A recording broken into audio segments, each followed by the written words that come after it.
Pakistan is a failed state.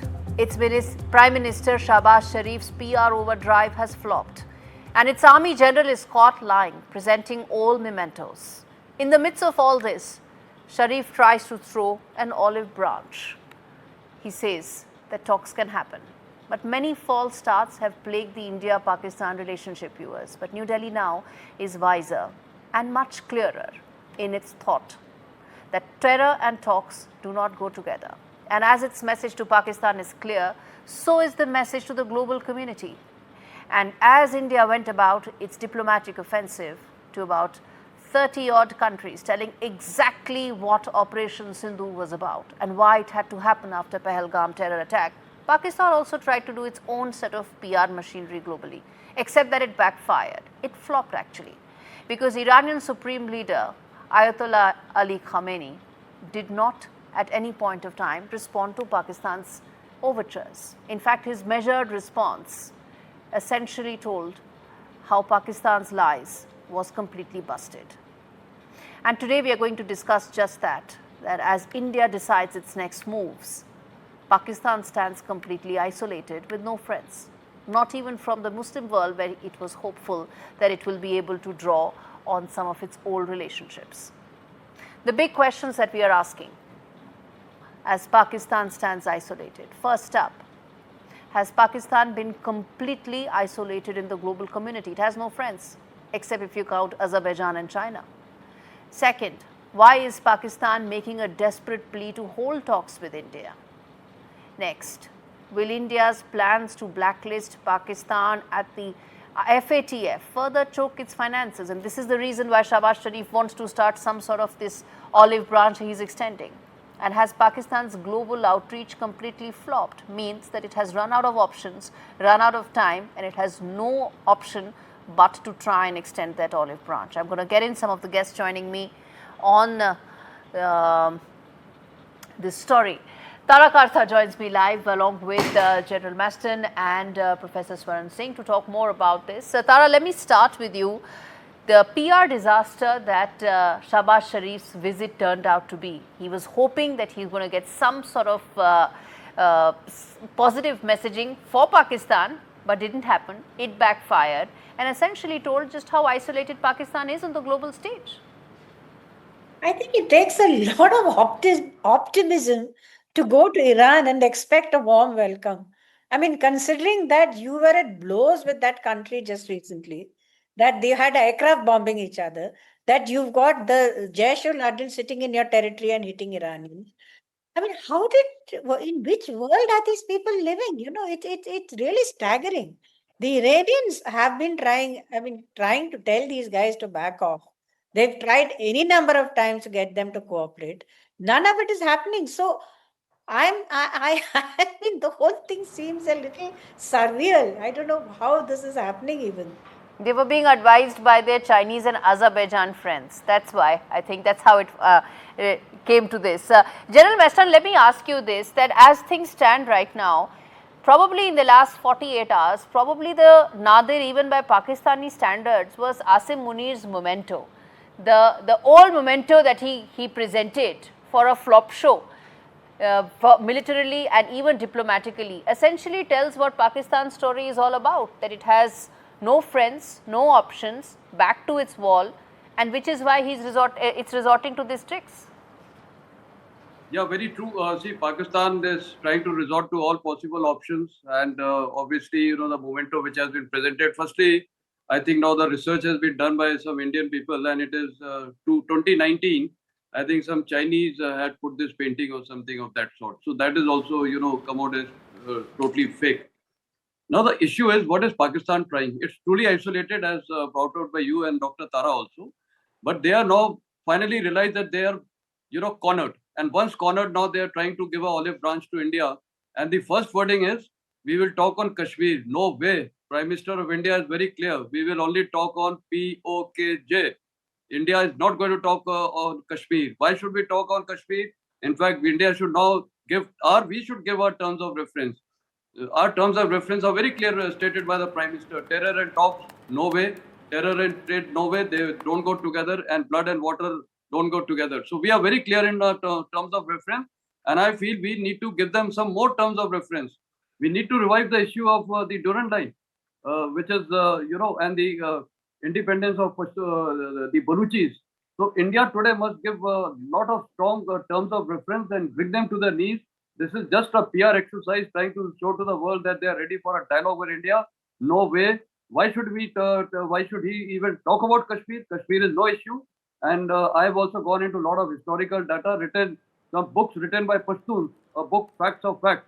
It clearly states, the documents from the 30 years of documents have been put by the United Kingdom in the India Oval Office Library. Over there, this person has done research, Khan Abdul Wali Khan. It clearly states that all the princely rulers were given the option of acceding to India or acceding to Pakistan. The people were not to take that choice, and therefore our ruler in Kashmir, Maharaja Hari Singh, decided so, and therefore, on what basis Pakistan is contesting that? So I think a lot of literature is found in the Pashtun literature, which luckily I have that book. Okay. So this is a PR exercise. Yeah, the internal instability in Pakistan is another cause of great concern and should be for the civilian government as well. And Professor Swaran Singh, let me come to you then. There are two things that have happened. There is the Indian diplomatic outreach, where we've reached out to countries that matter. We've told why Operation Sindoor had to happen, what preceded it, and why Pakistan didn't take any action and India had to respond, and counter that with what Pakistan's outreach has been all about. They did it because India did it. That's what their logic was, except that it backfired completely, didn't it? Thank you, Gaurie. In fact, within hours of India announcing on last Saturday that India would be sending 7 multi-party delegations of 59 members of parliament to 32 countries, Pakistan desperately responded by saying the former foreign minister Bilawal Bhutto Zardari will lead an 8-member delegation to 5 countries, US, UK, France, Russia and Belgium, which has not taken off as of now. And then, of course, we saw Prime Minister along with his the Deputy Prime Minister and Foreign Minister Ishaq Dar, and of course Information Broadcasting Minister Tarar, going to these 4 friendly countries where you just mentioned the response in Iran, where of course General Munir was also there to make it very high-powered delegation, is really mute, to put it politely. But that was only expected. Let me quickly in 30 seconds tell your viewers, India is 7 times population, 11 times GDP, 8 times defense budget, 2-to-1 ratio of weapons, military is 2.5 times larger, paramilitary is 5 times larger, and India's foreign exchange 45 times larger. And of course, the crisis in Pakistan's economy and society. So I think one can only anticipate that, it's a desperate effort of Pakistan to go to few friendly countries, including his visit to Dushanbe to attend what is called International Conference on Glaciers. Now, he's not going to get any positive response because India's stature today is very different, which is visible the way Operation Sindoor was conducted, and the follow-up whole narrative is being explained to the world. I keep saying after 9/11 in 2001, United States had created a virtual consensus around the world on global war on terrorism. Yes. This is India's moment now. Indeed. So it has 3 friends, Turkey, Azerbaijan and China. But the reason why all these are friends is because Pakistan is buying Turkish drones. Pakistan is allowing its territory to be used by China for CPEC. And the day that equation changes, then this support will also vanish. That's exactly what it is, nothing more than that. Tara Kartha, I want to understand from you then, as far as how the narrative has been shaped now, the fact that Pakistan stands completely isolated, the fact that Prime Minister Modi sent out the strongest possible message that you now make any mistake, any misadventure whatsoever, we are going to respond in the strongest possible manner. I think that's a very clear message to any olive branch that Shehbaz Sharif was trying to hope that India would probably get. Absolutely. I mean, how difficult is it? I mean, you just have to grab a bunch of terrorists. There are plenty of them around. So you can grab a bunch of them and shove them into jail. And yeah, that's a beginning. You want to talk, do something on terrorism.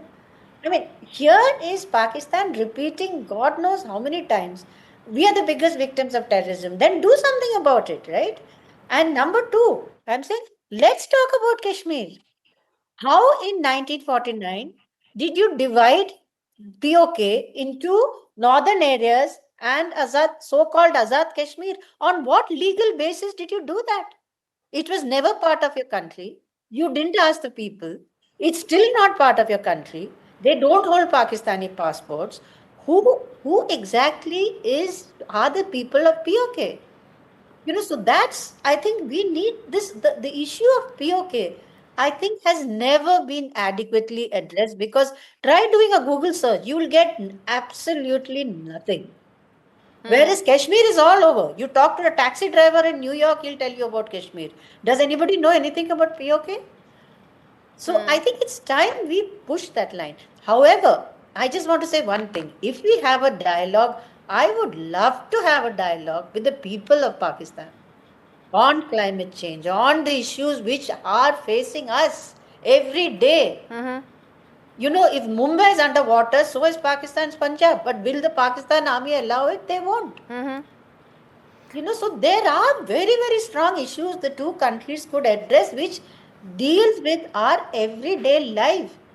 But they won't, they will never allow it. So when Field Marshal Munir is going around with the Prime Minister, whereas our delegation is a multi-party, multi-religious group, I mean, just look at the difference. There is a sea difference, and there's another thing, General Meston, that I want to ask you, which is that Pakistan is also now set to see a major turn, because Asim Munir, who is going to be the first Field Marshal in 60 years, would also like to now put his stamp on Pakistan. He's going to try and create another garrison state, maybe bigger than Ayub Khan, bigger than Zia-ul Haq, bigger than Yahya Khan, right? So in the backdrop of that, the internal turmoil and instability of Pakistan is only going to intensify, isn't it? Yeah, absolutely right. Munir definitely is going to try to, further establish his hold. But the fact of the matter is, yesterday, Prime Minister Modi's speech was very clear. He has addressed to the people of Pakistan, the youth of Pakistan, and therefore that has got a lot of meaning. And you also just stated the internal turmoil is there. Pakistan today is in such a crisis; it cannot handle Balochistan, it cannot handle Khyber Pakhtunkhwa, it cannot handle POKJ, it cannot handle Sindh. So it is totally into confusion. It's really no writ is running off anywhere in that country. So Munir also, I feel his days could be numbered, and let's not be surprised. We are giving too much to leave it to Munir. Something can happen within the armed forces also. Pakistan is that nation. Anything is possible. Each day you will keep hearing some funny news in Pakistan.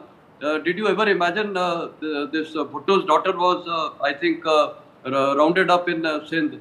The Home Minister's residence was burned in Sindh. The Corps Commander's office, house was burnt in about 1.5 years back.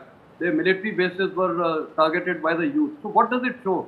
The internal turmoil and the hatred towards the Pakistan armed forces is on the rise. And let's not be surprised. I think the Prime Minister's statement will resonate in the youth of Pakistan. And when I was in Afghanistan, I recollect the people used to tell me that, including some Pakistanis and Afghans who had studied there, that the young generation of Pakistan regrets partition. So this is the feeling, and they are drawing a large comparison. India is rising.